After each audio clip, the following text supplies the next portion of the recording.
বিএমপির এই ব্যাপারে ন্যূনতম কোনো অনুতপ্তবোধও আমরা দেখলাম না, যে এমন একজন লোককে তারা ওই একটা ছাত্র সংগঠনের প্রধান বানিয়েছে যে রাজনীতি করছে একটা কনস্পাইরেসি থিওরির উপরে ভিত্তি করে, যে কোনো কিছু হোক জাস্টিফিকেশনের আগেই দায় চাপিয়ে দাও। তাদের ওভারঅল মেন্টালিটি এমন, এই মেন্টালিটি থেকে বের না হলে ছাত্ররা তো এটা বুঝে ফেলেছে। জুলাই গণ অভ্যুত্থানের শিবিরের ভূমিকা কেমন ছিল, কি ছিল তা জাতিকে কেন স্পষ্ট করছেন না? জুলাই গণ অভ্যুত্থানের এই ক্রেডিট নেওয়ার রাজনীতিতে আমরা কখনোই বিশ্বাস করি না। শুধু জুলাই গণ অভ্যুত্থান না, এর পূর্বে নিরাপদ সড়ক আন্দোলন ছিল, 19 সালের দিকে আবার যে কোটা বিরোধী আন্দোলন করেছিল, তৎকালীন সময় আমাদের পার্টিসিপেশন ছিল। বাংলাদেশের যত আন্দোলন সংগ্রাম এর পেছনে ইসলামী ছাত্র শিবিরের কন্ট্রিবিউশনটা ছিল। জুলাই আন্দোলনে হয়তো ম্যাসিভ পরিমাণে আমরা এখানে অংশগ্রহণ করেছি, কিন্তু এককভাবে ক্রেডিট নেওয়ার পলিটিক্সে এটা আমরা মোটেও বিশ্বাস করি না। আমরা মনে করি এই জিনিসগুলো নিতে গেলে আমাদের মধ্যে বিভাজন বাড়বে। তো আমরা যতটুকু করেছি, এটা যাদের সাথে করেছি, ময়দানে ছিলাম, মানুষ এটা ওয়েল নোন, তারা জানবে। আর আস্তে আস্তে মানুষ এগুলা বুঝতেও পারবে। এটা ছাত্র জনতার একটা গণ আন্দোলন ছিল, যারা শাহাদাত বরণ করেছে, সহস্রাধিক মানুষ এখানে শাহাদাত বরণ করেছে, অসংখ্য মা ভাইয়েরা পঙ্গু হয়েছে, চোখ হারিয়েছে, হাত হারিয়েছে, অনেক বোনেরা আহত হয়েছে। এই ক্ষতের দাগ ক্রেডিট নেয়া নেই রাজনীতির মধ্য দিয়ে যদি আমরা ম্লান করে দিই, তাহলে জাতির জন্য দুর্ভাগ্যের। 71-এর স্বাধীনতা যুদ্ধেও যেমন যারা শহীদ হয়েছিল, তারা তো দেশের শহীদ, জাতির শহীদ। তো বাংলাদেশকে আবার ফ্যাসিবাদ মুক্ত করেছে, নতুন বাংলাদেশের প্রাণ যারা সঞ্চার করেছে, সেই মানুষদেরকে নিয়ে এইভাবে বিভাজনের রাজনীতি, এটা হচ্ছে হীন মানসিকতার পরিচয়। আমরা এই বিষয়গুলোতে অ্যাভয়েড করতেই পছন্দ করি। খুলনা বিশ্ববিদ্যালয়ের ছাত্র রাজনীতি নিষিদ্ধ, কিন্তু খুলনা বিশ্ববিদ্যালয়ের ছাত্র হয়েও আপনি কিভাবে শিবিরের দায়িত্বশীল পদে আসলেন? এখানে খুলনা বিশ্ববিদ্যালয়ে পলিটিক্স নিষিদ্ধ, কিন্তু সংবিধান তো আমাকে রাজনীতি করার রাইটস দিয়েছে।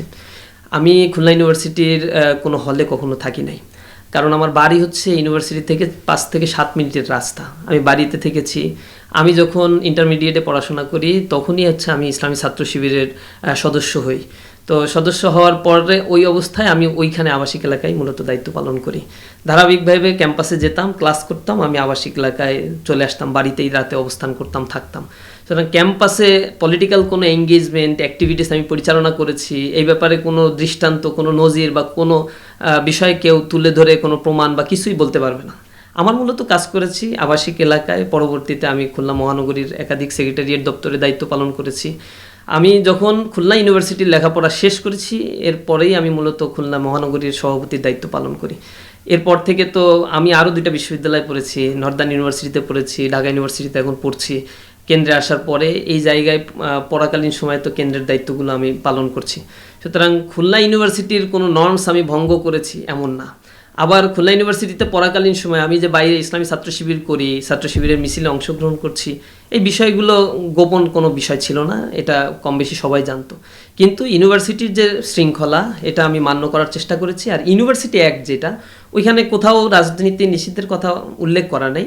প্রথম সিন্ডিকেট সভায় ছাত্রদের দাবির পরিপ্রেক্ষিতে ক্যাম্পাসের অভ্যন্তরে সকল প্রকার রাজনৈতিক কর্মকাণ্ড ছাত্রদের নিষিদ্ধ করা হয়। ক্যাম্পাসের অভ্যন্তরে নিষিদ্ধ, কিন্তু বাইরে যে কোনো মানুষ যে কোনো মত বা পথের চর্চা, দর্শনের চর্চা করতে পারবে, এটা ফ্রি ফ্র্যাঙ্কলি।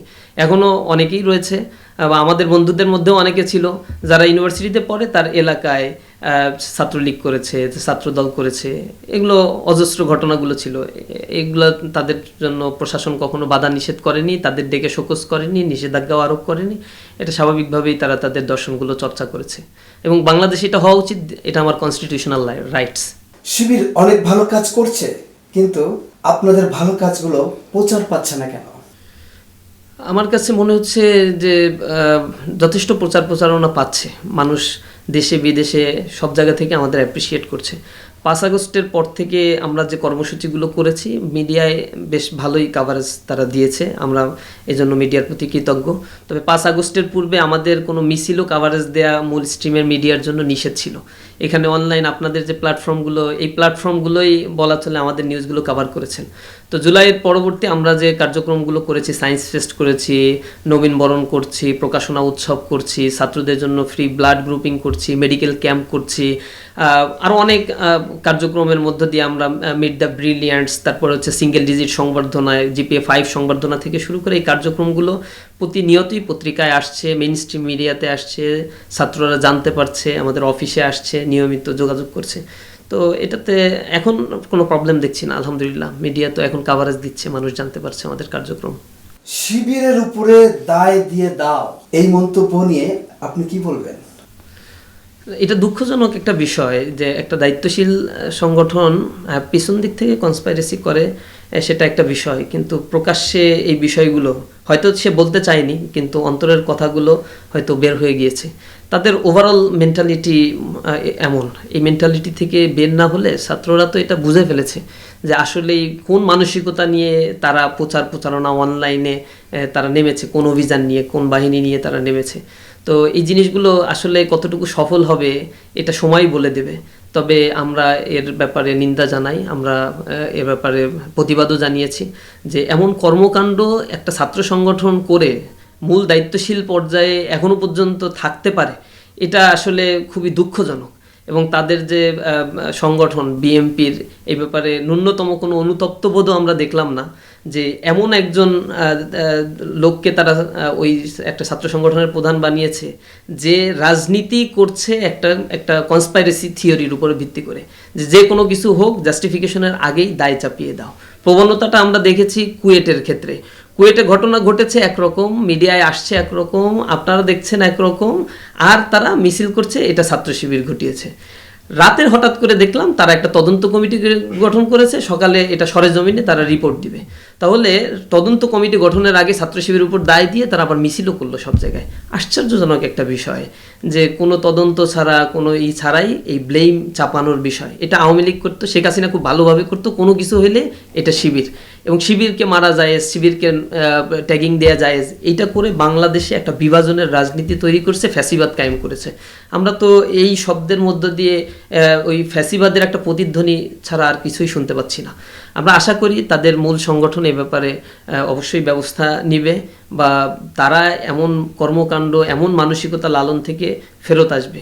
তাহলে একটি সুস্থ ধারার সংস্কৃতি, সুস্থ ধারার একটা ক্যাম্পাস আমরা উপহার দিতে পারবো বলে আমাদের ধারণা। বড় একটা সংগঠন, তাদের অনেক লোকবল আছে, তাদের উচিত সহনীয় আচরণ করা, সহনশীল হওয়া, দেশের জন্য এটা কল্যাণকর হবে। আপনাকে অসংখ্য ধন্যবাদ চেঞ্জ টিভিকে সময় দেওয়ার জন্য। আপনাকেও ধন্যবাদ, চেঞ্জ টিভিকেও অসংখ্য ধন্যবাদ।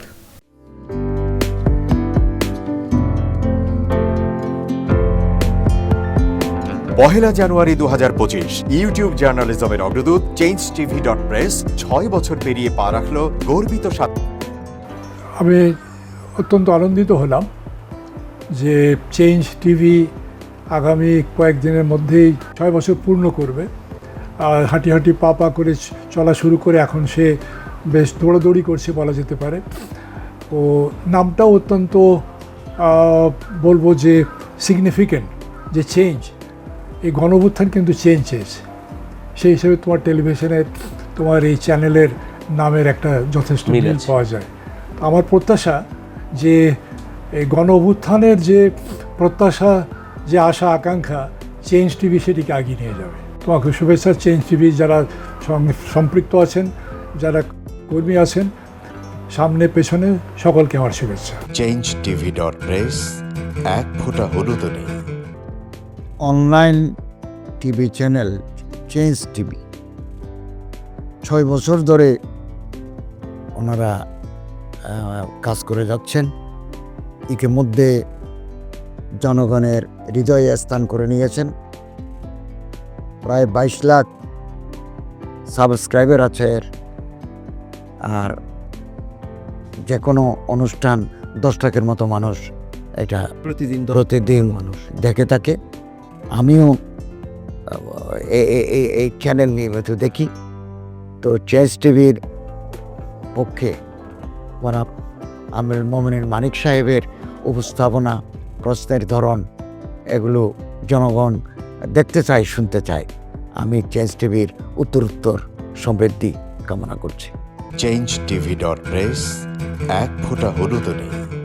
চেঞ্জ টিভি তো আমি তাদেরকে আমার অসংখ্য শুভেচ্ছা জানাচ্ছি, কারণ তারা যে ভূমিকা রেখেছে এই সময়, একটা কঠিন সময় ছিল, সেটাতে যেমন ভূমিকা রেখেছে, এমনকি 5ই আগস্টের পরে নতুন বাংলাদেশেও তারা তাদের সেই তীক্ষ্ণ একটা সমালোচনামূলক এবং যেটাকে আমি গঠনমূলক বলব সেরকম একটা ভূমিকা রাখছেন। তো সেক্ষেত্রে আমরা মনে করি যে এই ভূমিকা আমাদের দরকার, আমরা চাই এটা থাকুক এবং আরও যেন সমৃদ্ধ হয়। নতুন বাংলাদেশ নির্মাণে আমরা চাই যে চেঞ্জ টিভি যে সমালোচনাগুলো করছে বা যেগুলো আমরা তুলে ধরছেন, সেটা এমন করে করবেন যেন আমরা সেখান থেকে শিখতে পারি এবং সবাই মিলে যেন আমরা নতুন বাংলাদেশকে সত্যিকার অর্থে বৈষম্য বিহীন একটা সমাজ গড়ে তুলতে পারি,